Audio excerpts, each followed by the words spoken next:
Monsieur le directeur général de la FAO, Madame la commissaire africaine de l'agriculture, Mesdames et Messieurs les ministres, honorables délégations, chefs de délégation, membres de délégation, je suis ravi d'être avec vous aujourd'hui lors de cette rencontre et conférence régionale de la FAO pour l'Afrique. Je voudrais vous souhaiter, au nom du Royaume du Maroc, la bienvenue, que j'espère que vous allez passer d'agréables moments avec nous pendant ce long week-end. Je voudrais remercier la FAO et son directeur général d'avoir choisi le Maroc pour organiser cette conférence. C'est important pour l'Afrique, c'est important pour nous aussi au Maroc de vous recevoir ici et de vous partager avec vous les expériences vécues dans des différents pays. Je voudrais vous féliciter également pour le choix de la thématique système agroalimentaire résilient et transformation rurale inclusive, parce que c'est une thématique qui englobe l'ensemble des atouts, des difficultés et aussi du potentiel du monde agricole. Permettez-moi de vous parler de l'expérience du Maroc sous le leadership de Sa Majesté. Monsieur le ministre aura sûrement l'occasion d'aller au détail de cette expérience marocaine et de vous rappeler que Feu Hassan II a développé une politique de barrage qui a permis de développer un réseau d'irrigation, que Sa Majesté le roi Mohammed VI a continué à accélérer ce programme de développement des politiques de barrage, puisque les derniers investissements annoncés depuis 2 ans, 3 ans sur un espace de 5-6 ans est de l'ordre de 14 milliards de dollars dans la problématique de l'eau, réservée à l'eau potable, mais également réservée à l'agriculture et qui comprend le dessalement de l'eau, les eaux conventionnelles et non conventionnelles et la politique des barrages. C'est dire que l'engagement du Maroc par rapport à cette ressource est très important. Malheureusement, vous le savez très bien, on ne peut pas faire d'agriculture sans eau. Et donc, tous les moyens pour mobiliser cette ressource rare et capitale doivent trouver le financement, surtout pour nous, les pays africains. Le Maroc, dans ce développement inclusif, bien sûr, le premier bénéficiaire de tout développement de l'agriculture, c'est le monde rural.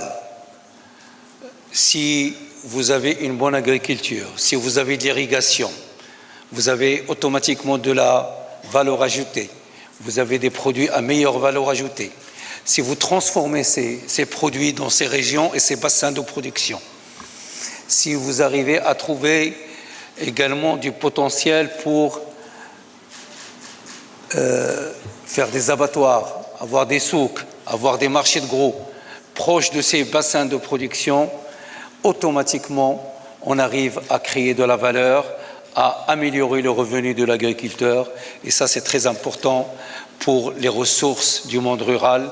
Et c'est avec ça qu'on peut faire du développement dans les régions agricoles.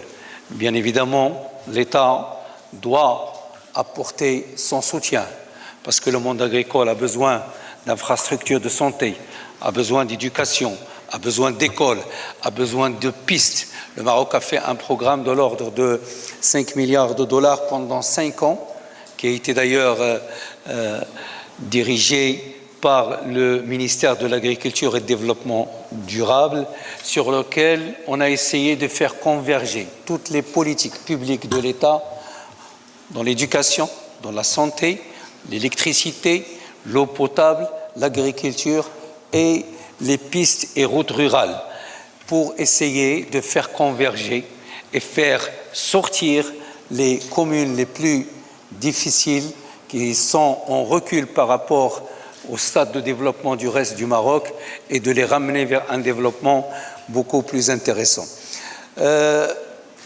C'est dire que le Maroc a également, sous l'égide de Sa Majesté le roi Mohammed VI, sorti deux stratégies. Une qui s'est terminée en 2020, le plan Maroc vert, et qui a consisté à restructurer le champ agricole, à organiser les acteurs, à les regrouper, à augmenter la production, à augmenter la productivité et surtout à mettre l'investissement au centre de l'équation du développement de l'agriculture, puisque le Maroc a investi au moins $1 milliard pendant 10 ans dans l'agriculture.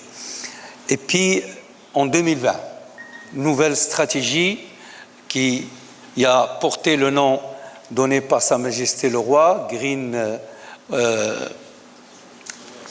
Génération Green, qui cette fois-ci touche la partie amont, production, transformation, mais également le capital humain et s'intéresser à l'agriculteur lui-même qui a besoin d'une meilleure valorisation de ses revenus, de son salaire, mais également qui a besoin d'une protection sociale et sur lequel a besoin de développement humain pour pouvoir toucher les deux piliers qui sont la production, mais également le facteur humain.